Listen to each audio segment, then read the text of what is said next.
The creepiest doll in America has been sold, and the new owner is somebody you've probably heard of. The Raggedy Ann doll inspired the horror movie series Annabelle and The Conjuring, though they look nothing alike. Tonight, tragedy at a stop on the nationwide tour of the supposedly possessed Annabelle doll.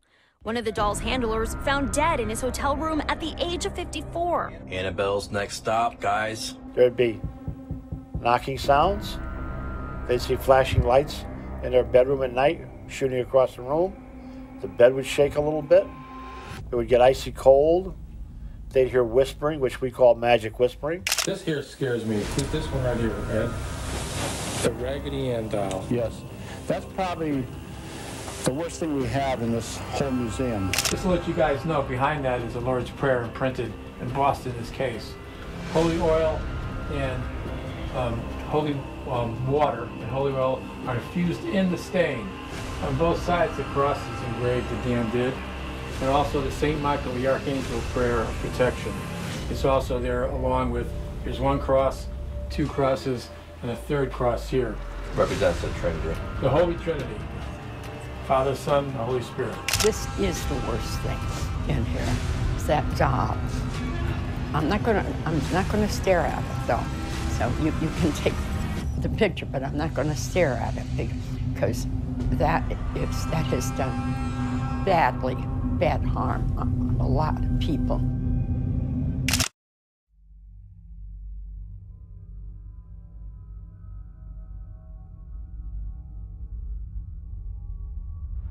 Dnes se ponoříme do děsivého příběhu Annabelle, panenky, která tento svět děsí už více než 50 let. Tento příběh je mnohem horší než to, co jsme viděli ve filmech a možná o něm pořád nevíme celou pravdu.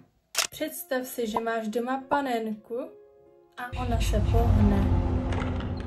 Tak přesně tohle zažili dvě spolubydlící v Americe v roce 1970.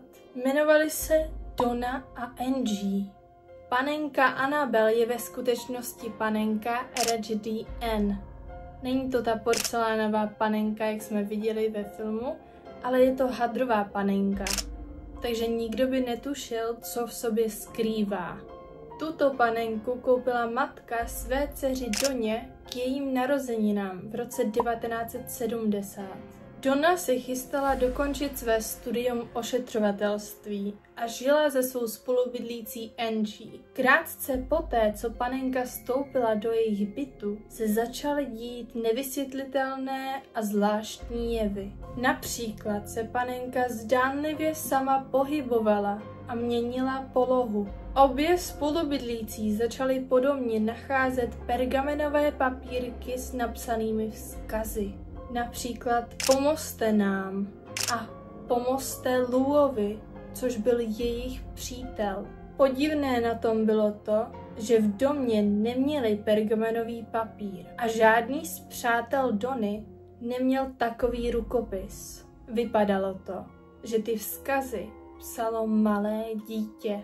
Údajně v jednu chvíli si jejich kamarád Lou zdřímnul na gauči.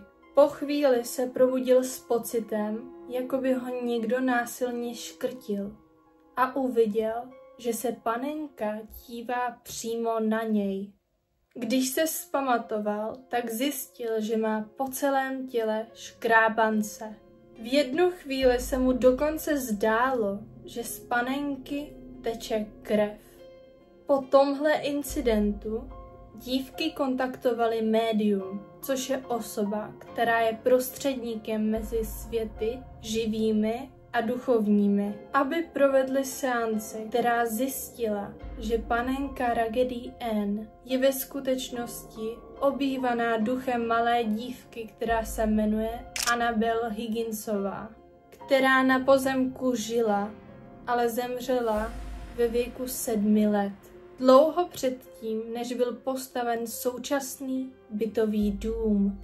Panenka prý chtěla někoho, kdo se o ní postará. Annabelle se vyjádřila, že se spolubydlícími cítí dobře a že s nimi chce zůstat a chce být milována. Donna a Angie, možná z lítosti nad duchem, dali povolení Annabelle obývat tu panenku a jejich dům. Poté, co kněz obeznámený s případem upozornil Warrenovi, jeli za spolubydlícími a vyšetřili Annabel. Došli k okamžitému závěru, že panenka není sama o sobě posedlá, ale že je manipulována nelidskou bytostí. Duch ve skutečnosti nechtěl zůstat připoután k panence. Chtěl se zmocnit lidské oběti. Chtěl se zmocnit lidského hostitele. Warrenovi se zmocnili panenky ještě ten den, a to ani o chvíli dříve. Ve spisu se píše, že další fází zamoření člověka by bylo jeho posednutí. Kdyby tyto zážitky trvaly ještě 2 nebo 3 týdny déle, tak by duch posedl jednoho nebo všechny obyvatele toho domu. Ne-li by jim ublížil, nebo by jim vzal zcela život. Než Warrenovi s panenkou odešli, údajně nechali kněze provést v domě exorcismus, aby se zbavil ducha v domě, ačkoliv věřili, že se entita stále nachází v panence.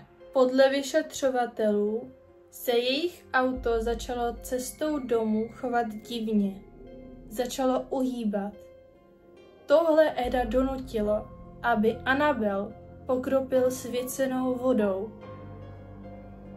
Nyní Annabel sedí ve skleněné vitríně v muzeu Eda a Lorraine Warrenových. 2krát měsíčně ji kněz žehná. Varování v žádném případě neotvírat. Hrozba zla je stále přítomná. Můžeme ho zkrotit, pokud budeme bdělí, ale nelze ho zcela vymítit. Lorraine Warrenová. Dnes se Annabel nachází v jejich okultním muzeu v Monroe v Connecticutu. Jehož uspořádání je přeplněné démonickými předměty, stejně jako ve filmu V zajetí démonů. Ale tímhle příběh Annabel ještě nekončí. Lidé, kteří si s Annabel dělali legraci, odcházeli ze světa živých. Údajně se v tomto muzeu stal incident, kdy mladý motorkář se Annabel posmíval, ťukal na její vitrínu a řval: jestli jsi tak nebezpečná, tak to dokáž. Potom, co si všiml správce muzea jeho chování, tak ho vyhodil. A o pár hodin později měl tento motorkář smrtelnou autonehodu, kdy přežila jenom jeho přítelkyně. Jednou noční hlídač tohoto muzea slyšel škrábání ze skleněné vitríny. Někteří říkali, že sklo dokonce samovolně prasklo. A všichni hlídači tohodle muzea prý tvrdí, že panenka samovolně mění polohu, i když je uzamknutá v té skleněné vitríně. Ale je tu ještě jiná možnost. Co když příběh Annabel není skutečný? Skeptici tvrdí, že pohyby Annabel byly jen iluze a halucinace. Vzkazy mohli psát lidé sami, nevědomně, například pod vlivem stresu. Někteří si myslí, že šlo o geniální marketingový tah Warrenových, kteří chtěli slávu a peníze. A pak je tu ještě otázka filmů. V Hollywoodu udělali z panenky porcelánovou panenku s démonickým výrazem. Ale proč? Možná proto, že skutečná Raggedy Ann vypadala příliš nevinně. A právě to lidi děsí ještě víc. Že zlo se může skrývat v něčem tak obyčejném a nevinně vypadajícím. Další teorie tvrdí, že Annabel není jediná, že existuje desítky démonických předmětů, kterým věnujeme naší energii a pozornost. Možná i něco, co máte doma vy, může být posedlé. Annabel je dodnes zavřená ve vitríně. Každý, kdo k ní přistoupí, tak je varován, že se Annabel nemá dotýkat ani té skleněné vitríny. Don't ever touch anything. And if you do, let me know. Byla to skutečně démonická panenka, Nebo šlo jen o promyšlený podvod? A opravdu existuje předmět, který dokáže ublížit lidem? Není možné, že už teď nějaký takový předmět máte ve svém pokoji? Co si o tom myslíte vy? Napište mi dolů do komentářů, jestli si myslíte, že příběh Annabelle je skutečný. A pokud chcete slyšet další podobné příběhy, nezapomeňte dát like a odběr se zvonečkem, protože některé věci se nedějí jen ve filmech.